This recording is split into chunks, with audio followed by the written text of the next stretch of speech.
Well, Rocky, you definitely have the I've been coding all night look down, which could actually work in your favor. Maybe just run a hand through your hair or lean into the mad genius vibe. Your enthusiasm is what's really going to shine through. I don't have a lot of time, so I'm just going to throw this on. What do you think? Oh, Rocky, that's quite a statement piece. Well, it's for a software engineering role, but I just need to know. That was the latest demo from OpenAI showcasing the brand new ChatGPT-4o, their flagship model that can now reason across audio, vision, and text in real time. Of course, I'm probably not the only one, but as soon as I saw it, it reminded me of the movie Her. The expressions, the emotions, and the empathetic nature of the voice. It's definitely one of the most realistic voice-based applications that I've ever seen. I've used the old ChatGPT voice a fair bit, and it's pretty amazing. But this demo was much more human-like, with a much quicker response time. The feeling that these new interactions conjure up is approaching that of just talking to another regular human on the phone. If you're a long-time viewer, you know that I think that digital assistants like Siri absolutely suck and are a wasted opportunity. But I've talked about the next big step being voice, and for ChatGPT in particular to become a robust, all-in-one assistant. Well, it seems like the time has finally come with these latest announcements. OpenAI has announced a free version of the application, an AI-powered search engine to compete with Google, which will allow for purpose-built assistance, multimodal capabilities, and overall improvements through a new text-to-speech model. I'm going to be focusing mostly on GPT-4 Omni, because I believe that this is the very start of a massive change with how we're going to interact with technology. After the disappointing launch of the Rabbit R1 and the disaster that was the Humane AI pin, the strange dichotomy of AI being both amazing and terrible at the same time continues. What a time to be alive. So in this quick episode, we'll take a look at GPT-4 Omni's capabilities, the use cases for it, and what this all means for the AI market and the future.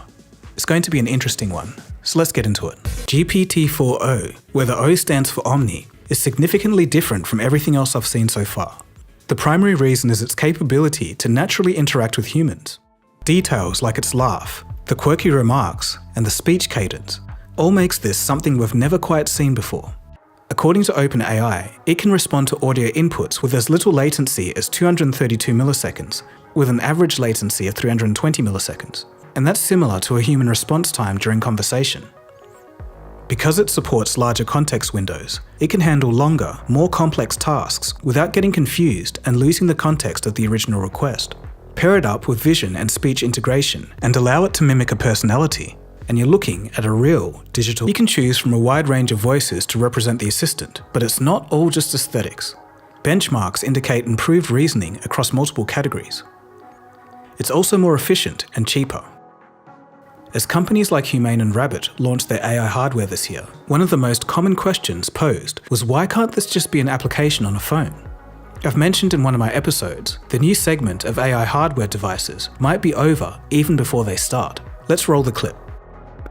In time, Google Assistant or Siri could simply be updated with similar capabilities to the R1. So, the unfortunate truth could be that this new segment might be over as soon as it started.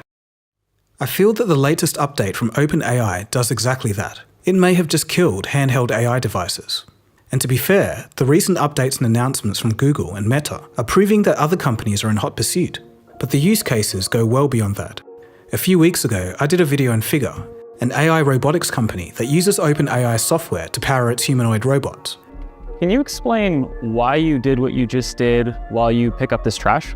On it. So I gave you the apple because it's the only edible item I could provide you with from the table. The demos were impressive enough for certain tasks, but combining this with the latest updates from OpenAI, it becomes clear that there's a pathway for more realistic humanoid robots used for large-scale commercial purposes.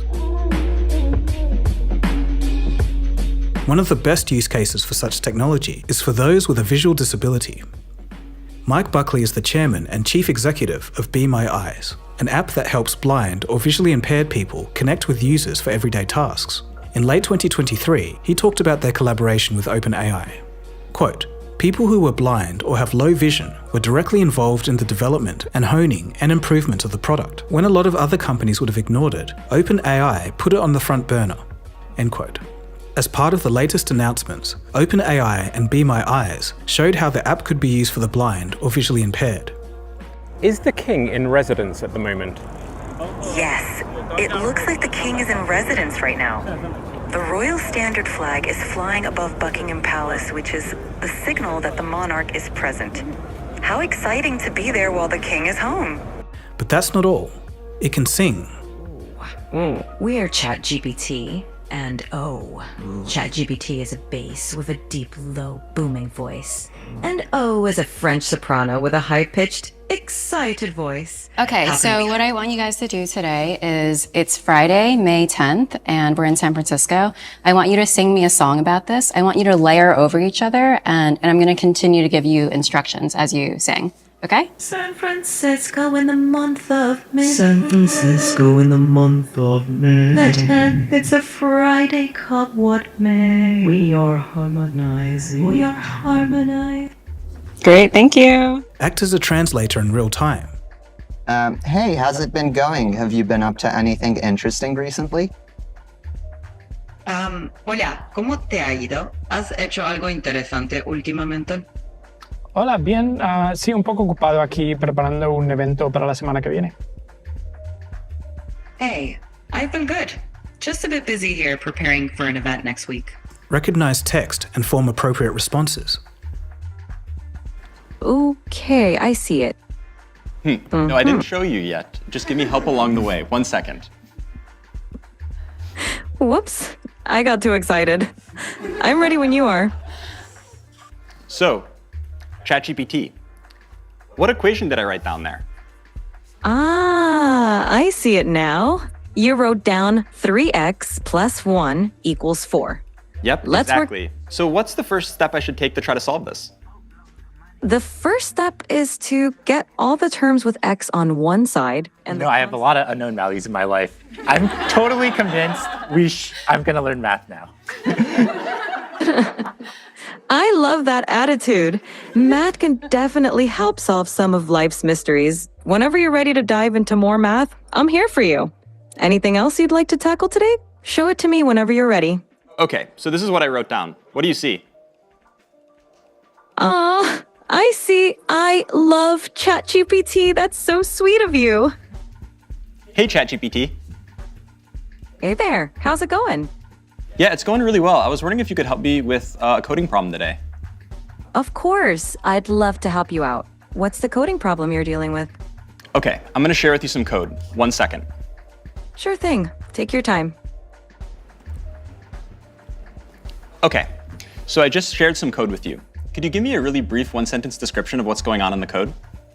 This code fetches daily weather data for a specific location and time period, smooths the temperature data using a rolling average, annotates a significant weather event on the resulting plot, and then displays the plot with the average, minimum, and maximum temperatures over the year. It can also take meeting notes, synthesize 3D objects, create a photo caricature, and more. And you might be thinking, didn't this all already exist? Well, yes, a large part of it did.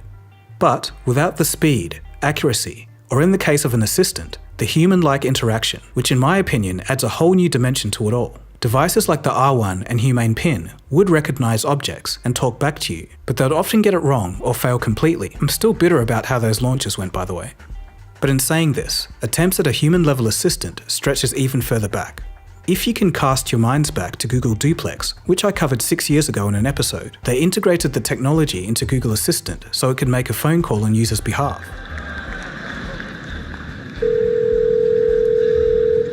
So how can I help you? Hi, I'm calling to book a women's haircut for a client. I'm looking for something on May 3rd. Sure, give me 1 second.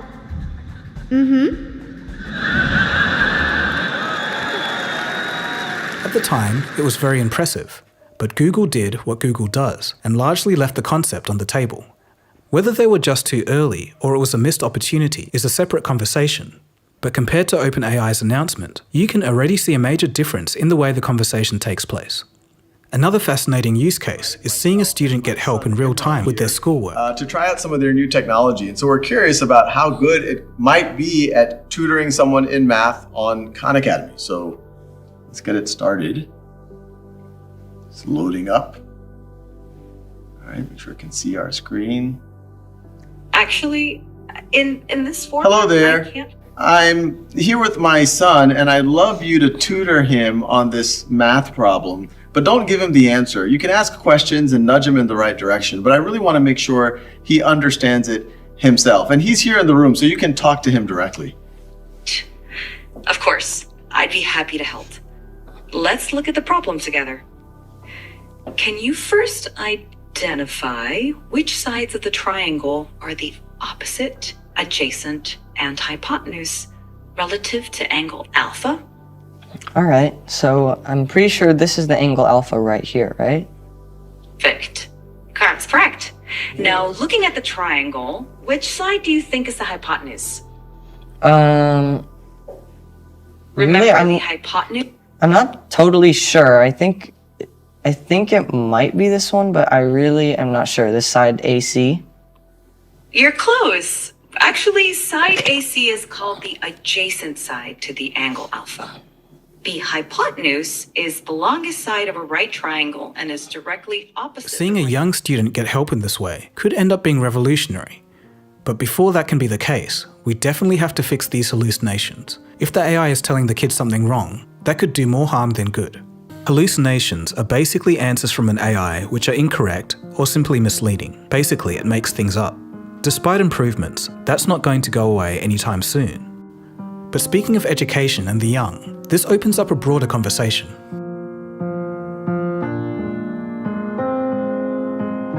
While it's a great case study for AI to help young students learn, if AI improves at the same rate that it has been over the past 3 years, before we know it, education would look pretty different. We then have to ask ourselves some questions. Would an over-reliance on AI impact one's critical thinking? If students can generate essays or generate the answers to math homework, how will the students learn themselves? But thinking outside the box, what if this is an outdated view and we just don't see it yet? What if, in 5 years, educational AI systems are just another common learning tool?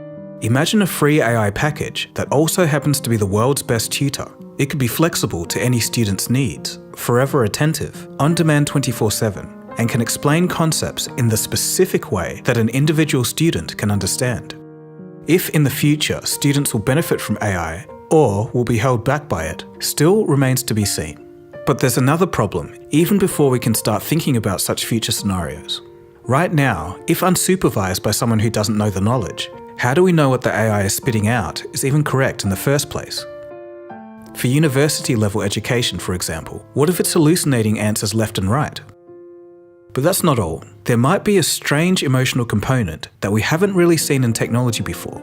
Consider future generations. They'll grow up in a world where a pretty accurate approximation of human interaction is just a click away.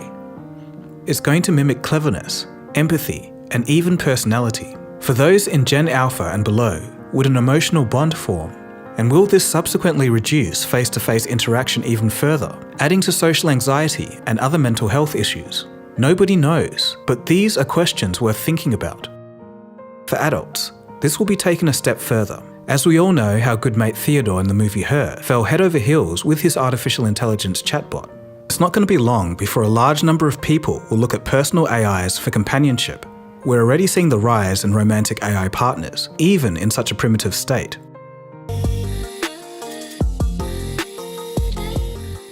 I'm just going to leave you with one thought. Can we just stop and look back for a second?